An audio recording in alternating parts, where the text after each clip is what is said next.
नमस्कार। बात तो चुभे की देख रहे हैं आप। मैं हूं आपके साथ पूजा। आज लेकर आई हूं वो बात जो राहुल गांधी को बड़ा चुभेगी, कांग्रेसियों के दिल पर लगेगी, मोदी विरोधियों की पोल खोलेगी। क्योंकि मोदी से नफरत करने वाले नेता आए दिन कुछ ना कुछ उटपटांग बयानबाजी कर देश में जनता को गुमराह करते हैं, लोगों को बेवकूफ बनाते हैं, लोगों को बांटने की कोशिश करते हैं। और इसमें सबसे पहला नाम राहुल गांधी का आता है, क्योंकि राहुल गांधी आए दिन देश के खिलाफ, हिंदुओं के खिलाफ बयान देते रहे हैं, जातियों में बांटने की कोशिश करते हैं। पर यह बयानबाजी कई बार राहुल गांधी को महंगी भी पड़ जाती है। कई सारे मानहानि के मामले राहुल गांधी के खिलाफ चल रहे हैं और अब राहुल गांधी के जातीय जनगणना पर दिए गए एक बयान को लेकर तगड़ा एक्शन हुआ है। एक्शन ऐसा है जिससे पूरी कांग्रेस पार्टी बौखला उठी है। दरअसल राहुल गांधी को बरेली के एमपी एमएलए कोर्ट ने नोटिस जारी किया है। 7 जनवरी को हाजिर होने का आदेश दिया गया है। तो क्या है ये पूरा मामला, कैसे राहुल गांधी एक और कानूनी लड़ाई में बुरे फंसे हैं, बताऊंगी राहुल गांधी के खिलाफ कोर्ट के तगड़े एक्शन की वो सारी बात जो कांग्रेसियों को बड़ा चुभेगी। तो चलिए शो शुरू करते हैं। राहुल गांधी की मुश्किलें कम होने का नाम नहीं ले रही है। संसद में धक्का मुक्की करने का आरोप राहुल गांधी पर लगा है। ना जाने कितने सारे मानहानि के केस राहुल गांधी के खिलाफ चल रहे हैं और अब बरेली कोर्ट ने राहुल गांधी को समन भेजा है। दरअसल लोकसभा चुनाव में जातीय जनगणना पर दिए बयान से अब नेता प्रतिपक्ष और कांग्रेस सांसद राहुल गांधी की मुश्किलें खड़ी हो गई है। लोकसभा चुनाव 2024 के दौरान राहुल गांधी ने जातीय जनगणना का मुद्दा जोर शोर से उठाया था। हालांकि कांग्रेस पार्टी को इसका थोड़ा बहुत फायदा भी मिला था और अभी भी राहुल गांधी जातीय जनगणना के मुद्दे पर बयान देते रहे हैं। पर इस बीच बरेली कोर्ट ने उन्हें नोटिस जारी कर दिया है और 7 जनवरी को पेश होने की बात कही है। लोकसभा चुनाव के दौरान राहुल गांधी ने यह बयान दिया था, जिसके खिलाफ वाद दायर किया गया है। याचिकाकर्ता और हिंदूवादी नेता पंकज पाठक की तरफ से यह याचिका दायर की गई है। पंकज पाठक ने इस केस को लेकर बताया कि हमें लगा कि राहुल गांधी ने चुनाव के दौरान जो बयान दिया था वो देश में गृह युद्ध शुरू करने की कोशिश जैसा था। उन्होंने बताया वो सबसे पहले राहुल गांधी के खिलाफ एमपी एमएलए कोर्ट में केस दायर करने पहुंचे थे। हालांकि उसे खारिज कर दिया गया था। इसके बाद वो डिस्ट्रिक्ट जज कोर्ट में गए, वहां उनकी अपील को स्वीकार कर ली गई और राहुल गांधी को नोटिस जारी कर दिया गया है। नोटिस में तारीख 7 जनवरी की है, मतलब 7 जनवरी को राहुल गांधी को पेशी का समन मिला है।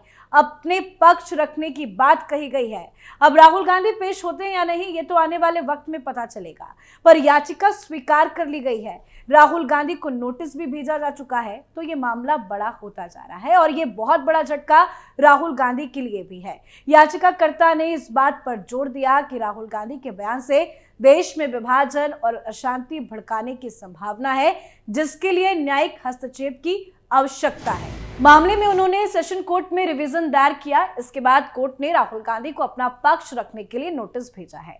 अब आपको कुछ और जानकारी देते हैं। स्पेशल कोर्ट ने वादी की अर्जी 27 अगस्त 2024 को खारिज कर दी थी। वादी ने बार एसोसिएशन के पूर्व अध्यक्ष अनिल द्विवेदी और अधिवक्ता वीरेंद्र पाल गुप्ता के माध्यम से खारिज आदेश के विरुद्ध में सेशन कोर्ट में बीते 1 अक्टूबर को रिवीजन दायर किया था, जिसे सेशन जज सुधीर कुमार ने स्वीकार किया। अब रिवीजन याचिका में कोर्ट इस बात की सुनवाई करेगी कि निचली अदालत ने पीड़ित की अर्जी सही खारिज की है या फिर गलत।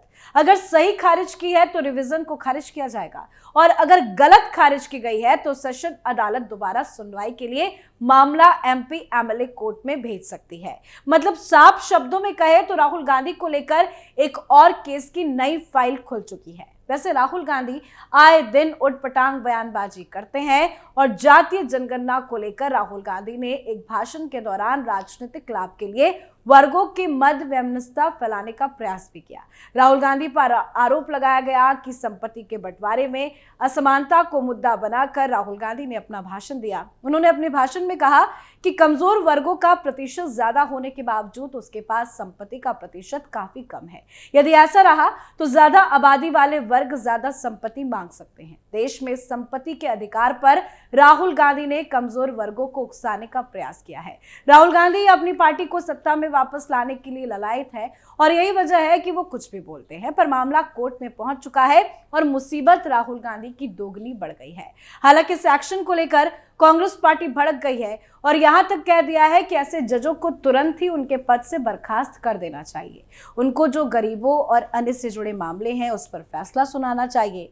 दरअसल कांग्रेस नेता उदित राज राहुल को मिले इस नोटिस पर भड़के हैं। उन्होंने कहा है कि इस मुद्दे पर चर्चा करने के लिए कुछ भी नहीं है, ये एक बेकार का नोटिस है। न्यायाधीशों को उनके पदों से हटा दिया जाना चाहिए। उदित राज ने याचिकाकर्ता को लेकर ये तक कह दिया कि मानसिक बीमार लोगों के पास याचिका फाइल करने का समय होता है। अदालत की क्या दुर्दशा हो चुकी है। सुप्रीम कोर्ट की बात लोअर कोर्ट नहीं मान रहे। ऐसे मामले में भी नोटिस भेजना जिसका कोई मतलब नहीं है, ये बकवास नोटिस है। तो बताते हैं आपको कि कांग्रेस नेता उदित राज ने क्या कुछ कहा है। जातीय जनगणना पर राहुल ने उसका प्रचार किया। ये तो हमारा मुद्दा है, ये तो सामाजिक न्याय है, सबको भागीदारी देने की बात है। जिन्हें परचेजिंग पावर नहीं है उनके लिए योजनाएं बनाएं, उससे देश तरक्की करेगा। इससे बड़ा हित का मुद्दा इस समय भारत की राजनीति में है ही नहीं। ये ना कोई खबर है और ना ही इस पर कोई चर्चा होनी चाहिए। ऐसे मानसिक बीमार लोगों के पास याचिका फाइल करने के लिए समय होता है। अदालत की क्या दुर्दशा हो चुकी है। सुप्रीम कोर्ट की बात लोअर कोर्ट नहीं मान रहे। ऐसे मामले में भी नोटिस करना जिसका कोई मतलब नहीं है, ये बकवास नोटिस है।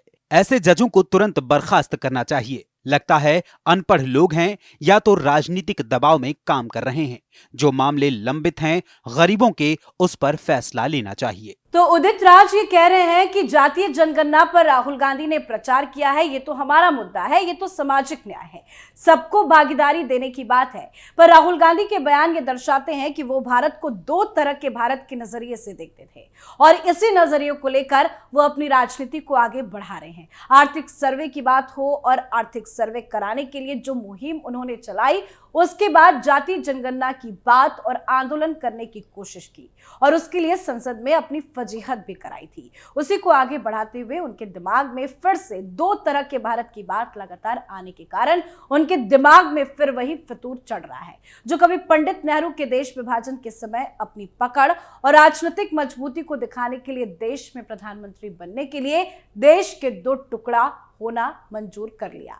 अब सवाल यह है कि क्या राहुल गांधी इसी दिशा में आगे बढ़ रहे हैं। वो जानते हैं कि उत्तर भारत में कांग्रेस पार्टी कुछ नहीं कर सकती और उनका जनाधार लगभग खत्म हो चुका है। दक्षिण भारत में तमिलनाडु, केरल और तेलंगाना तीनों राज्यों में उनके अनुकूल सरकार और जातीय समीकरण को देखते हुए परिस्थितियां ये है कि इसलिए वो प्रधानमंत्री बनने के लिए किसी भी हद तक जा सकते हैं। गरीबी और अमीरी की खाई के नाम से जातियों में हिंदुओं को बांटने की लालसा भी ये दिखाती है। राहुल गांधी के मन में ये मलाल हो गया है कि वो देश की सबसे पुरानी पार्टी के प्रमुख नेता होने के बावजूद और 30 साल की लंबी राजनीति माहौल में रहने के बाद भी प्रधानमंत्री की कुर्सी उनकी पहुंच से कोसों दूर हो गई। वो प्रधानमंत्री बन नहीं सकते हैं। इसी को लेकर कांग्रेस में बड़ा उथल-पुथल और बड़े बदलाव और देश के अलग अलग राज्यों में गरीबी और अमीरी के नाम पे जातियों को बांटने का काम आगे दिनों कांग्रेस के द्वारा किया जाना जारी भी रह सकता है।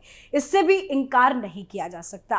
कांग्रेस पार्टी 4 साल के बाद आने वाले लोकसभा चुनाव में हर हाल में सत्ता में आने का प्रयास जरूर करेगी और इसी प्रयास के चलते कई ऐसे बयान दिए जा रहे हैं। कहीं ऐसा ना हो कि कांग्रेस पार्टी की नासमझी के कारण भारत में गृह युद्ध और ना जाने जात पात के नाम पर अलग अलग राज्यों में अराजकता की स्थिति पैदा हो सकती है। तो एक नया मामला जिस पर राहुल गांधी फंसते नजर आ रहे हैं, क्योंकि नोटिस भी जारी हो गया है, कोर्ट ने एक्शन ले लिया है, मामला आगे बढ़ रहा है जो राहुल गांधी के लिए नई मुसीबत पैदा करने वाला है और ये बात कांग्रेसियों को बड़ा चुभ रही है। इस पर आप अपनी राय कमेंट कर लिखें। देखते रहिए कैपिटल टीवी। नमस्कार।